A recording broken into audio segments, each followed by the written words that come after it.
Kalle Grünthal, palun! Aitäh, lugupeetud istungi juhataja! Austatud minister! Kaja Kallas peaministrina on öelnud siin saalis välja lause, et Eestis ei toimu sundvaktsineerimist. Täpselt sama kinnitas ka eelmine nädal Jaak Aab peaministri asetäitjana, kes lisas ka juurde, et isegi kaudne vaktsineerimine, kus tööandja mõjutab töötajat töösuhte lõpetamisega vaktsineerimisele, on õigusvastane. Minul on teada saanud sellised andmed, et kahjuks on Kaitseväes ringlemas selline dokument, mis sätestab ära selle, et juhul kui Kaitseväe teenistujad ei vaktsineeri, siis nad ei kuulu selle Kaitseväe koosseisu. Palun öelge mulle, härra minister, kas teie olete andnud Kaitseväe juhatajale sellised korraldused, käsud, suunised või vihjed, et teenistussuhe jätkamine sõltub vaktsineerimisest? Aitäh! Aitäh selle küsimuse eest.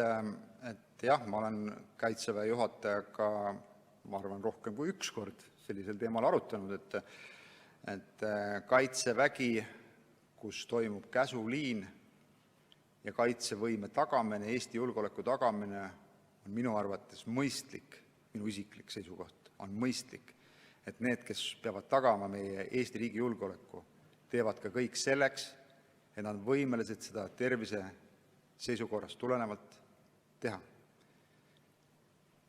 Kas selline kirjalik käsulaud on alla antud? Ma jään selle vastuse praegu võlgu, aga me saame seda härra kindraliga arutada. Aga minu isiklik seisukoht ja kaitseministrina olen mina arvamusel, et see on absoluutselt normaalne, et Kaitsevägi koos ajateenistujatega on vaktsineeritud. Aitäh! Kalle Grünthal, palun! Aitäh, lugupeetud istungi juhataja! Austatud ettekandja! Mõni aeg tagasi ütles siinsamas saalis lugupeetud Kaitseväe juhataja kindralleitnant Martin Herem, et tulevikus on sõjaväes vaktsineerimine kohustuslik. Samas aga jälle Kaja Kallas on öelnud peaministrina, et kohustust ei saa olla.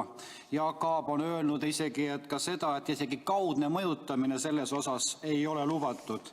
Me teame ka seda, et Tanel Kiik on öelnud siinsamas saalis, et me oleme vaktsiinid võtnud kasutusele tingimuslikult, ehk siis nad tegelikult pole läbinud seda katsetuse perioodi, mis on tavapraktikas välja kujunenud. Minu küsimus on selline, et teatavasti põhiseadus paragrahv 18 sätestab, et kedagi ei tohi tema vaba tahte vastaselt allutada meditsiini- ega teaduskatsetele. Milline on teie hinnang selle kohta, kas kohustuslik vaktsineerimine on kooskõlas põhiseadusega või mitte? Aitäh! Aitäh küsimuse eest! Kaitseväe juhataja ka mainis, et tulevikus on plaanis teatud ametikohtadel teha see kohustuslikuks. Ma arvan, et see, kui Eesti Kaitseväe struktuuris on fikseeritud mõned ametikohad, kus vaktsineerimine on kohustuslik, et need inimesed saaksid oma tööd teha ja et Eesti riiki saaks korralikult kaitsta, selles ma usun, et põhiseaduse vastasust ei ole, aga ma ei ole muidugi jurist ja selle küsimusega võite pöörduda tulevikus, ma arvan, õiguskantsleri või teiste juristide poole. Aitäh! Lisame 3 minutit lisaaega, palun. Austatud istungi juhataja, lugupeetud ettekandjad, kuulasin teie ettekandeid täna ja pean ütlema, et need olid väga sisukad, asjalikud ja mõtlema panevad. Minul on olemas selline probleem, mis on ringlenud mul tükk aega peas, mis seondub sellega, et mikspärast on Kaitseväes kehtestatud sundvaktsineerimise kohustus ja seda siis Kaitseväe juhataja kindralleitnant Martin Heremi pöördumisega oma alluvate poole. Ja tegelikult selline varjatud sundvaktsineerimine toimub tegelikult ka teistes sektorites, nii avalikus sektoris kui ka töölepinguliste suhetega sektorites, kus tööandjad või ametijuhid seavad inimesed valiku ette, kas vaktsineerid või kaotad töökoha. Et kuigi see on, ütleme, kaudne mõjutamine, siis tegelikult oma olemuselt on ta ikkagi teatud määral sunniviisiline. Aga küsimus on selles, et see informatsioon, mida ma praegu räägin, on minuni jõudnud päris märkimisväärsel hulgal ja mul on ülimalt hea meel, et selle fakti olemasolu kinnitus on leidnud tänasel Riigikogu istungisaalis ka nii-öelda asjaomaste instantside poolt ka kinnitust. Punkt 1, ma tahan öelda, et ma ei ole vaktsineerimise vastane. Punkt 2 on see, et ma olen sunniviisilise vaktsineerimise vastane, olgu ta siis nii otsene või siis kaudne. Esmalt ma tahaksin tänada kaitseminister Kalle Laanetit ja päris südamest.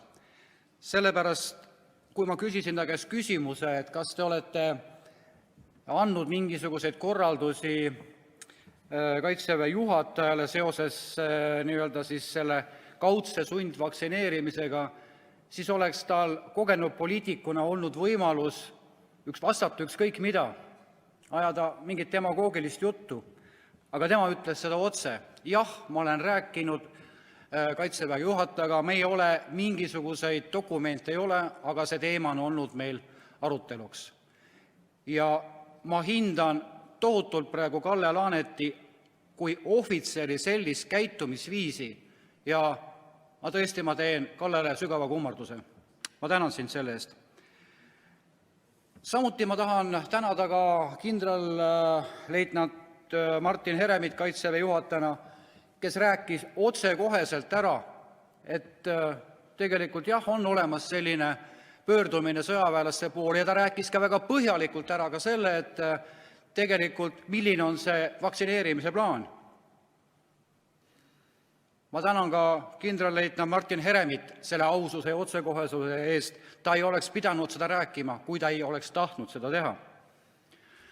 Milles on küsimus? Küsimus on selles, et pole mingit kahtlust, et tegelikult selles Kaitseministeeriumi valdkonnas on tulnud käsud kuskilt kõrgemalt ja see ei ole nii-öelda lugupeetud Kalle Laaneti ja lugupeetud Martin Heremi enda vaimusünnitis. Need käsud on tulnud kuskilt mujalt, kus on pandud paika vaktsineerimisplaan. Mingi aeg tagasi ütles Kaja Kallas siin samas saalis, et sundvaktsineerimist ei ole Eestis. Möödunud nädal Jaak Aab küsisin ta käest täpselt sama asja, kas on sundvaktsineerimine. Ta ütles, et ei ole. Ja kui ma viitasin nii-öelda sellise survestamisele läbi töökoha, siis oli tema vastus selge ja ühene, et see on õigusvastane. Mikspärast on ta tegelikult õigusvastane nii ühes mõttes kui ka teises mõttes, sellepärast et tegelikult pole need COVID-i vaktsiinid läbinud tegelikult ka kõiki katsetusi, mida maailma praktika on seni kasutanud.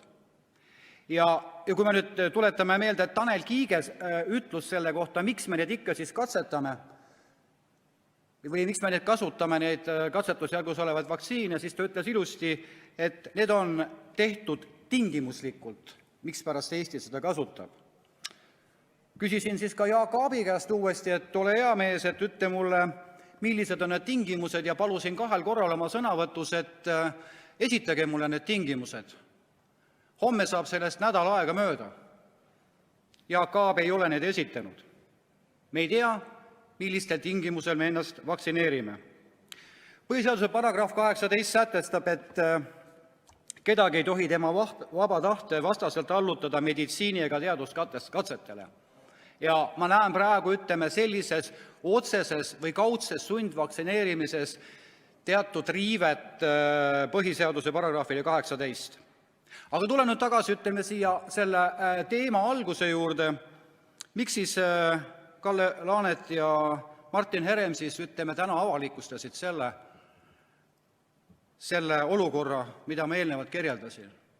Ma arvan seda, et sõjamehelise otsekohesusena tõid nad selle teema siia saali, rääkisid lahti, mis tegelikult toimub, sest nende võimuses tegelikult ei ole seda muuta, sest eksisteerib käsuliin.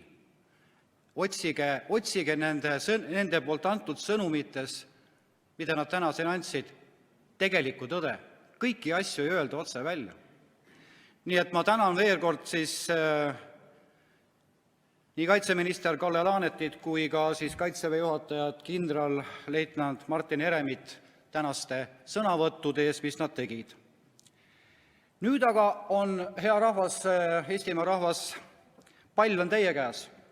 kõik teenistujad, kõik töötajad, kõik ametnikud, politseinikud, päästetöötajad, kes leiavad, et nende õigusi on rikutud nii-öelda siis kaudse vaktsineerimisega, palun pöörduge kohtusse ja paluge kohtult tuvastada, kas selline kaudne sundvaktsineerimine on siis ikkagi õiguspärane.